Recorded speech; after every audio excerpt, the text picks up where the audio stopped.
Alright, this is double wide 6, and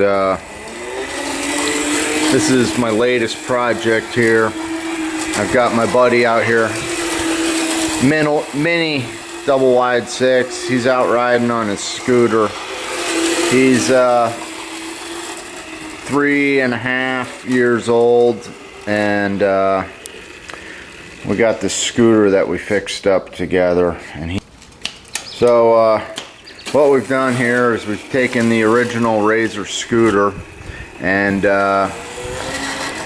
we got this thing. It had a dead battery in it, a 24-volt battery. I don't know what the batteries cost, but I wired this thing up so it runs off my 18-volt drill battery, because I have a couple extra batteries, and that way I could charge it up in 1 hour. And with him weighing about 35 pounds, he can go for about 40 minutes on one battery charge. And he's pretty good at riding this thing. And I ride on the bike with him, and you know, I gotta go pretty fast to keep up with him. So we'll show you how we put it all together. Yo!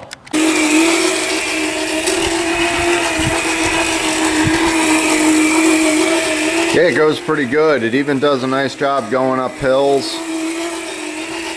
So I had to make a couple modifications to the scooter in order to get it to work on an 18-volt battery.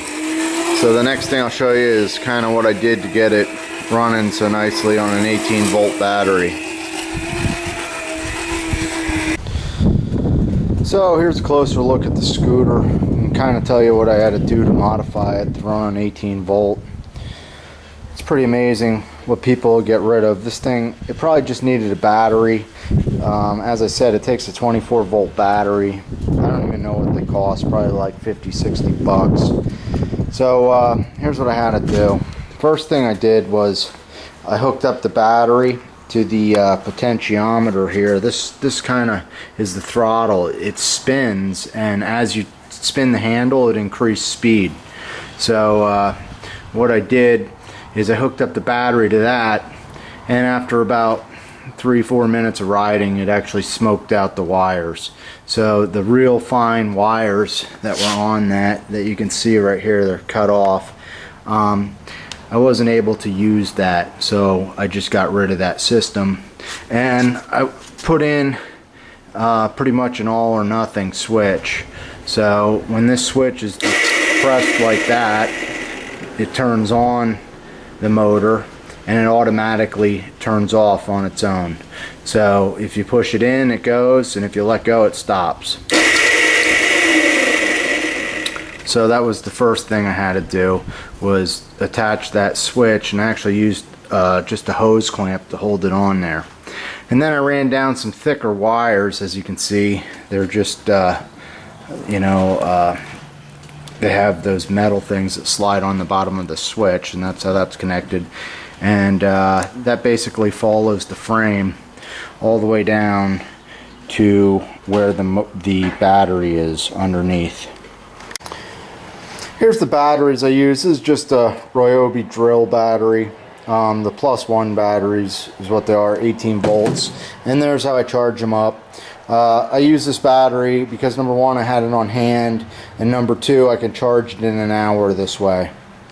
So that's what I use. So here's a look at the scooter, and as you can see, there's basically some holes where you can screw in some bolts to hold on this aluminum platform.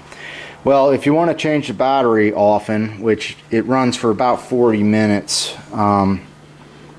it's kind of a pain to take the screws out all the time. So I put in a door latch clasp type thing, deadbolt lever, and this just pops up like this, so just far enough that I can reach under here and get the battery out. So if we go in here, I'll show you what the battery actually looks like. And here it is. Basically, this is a, hang on, scooter's working well. So here's how the battery basically connects. This thing here is actually, it had a transformer that you plug in the wall, and it charges a Ryobi +1 battery. It's actually like a trickle charger or a slow charger. It takes about 8 hours to charge a battery. Well, what I did is I removed one of the resistors inside this thing so that it would take direct current from the battery, and all you have to do is place it over the battery, and once that's on there like that, you have your power that's going to go up to your switch that controls the scooter. And all we have to do is take this put it in there. and slip it in here. Thanks.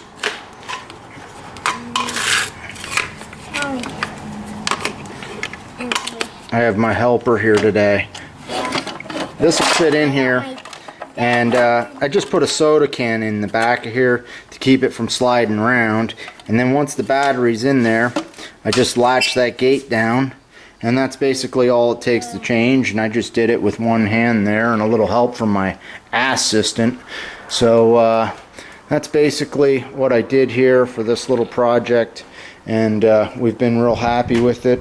And Double Wide Junior has been rocking out on it, but he only weighs about, what, 35 pounds or something, so he can go pretty quick. So that's the latest here. More videos coming, so please subscribe. I'm Double Wide 6.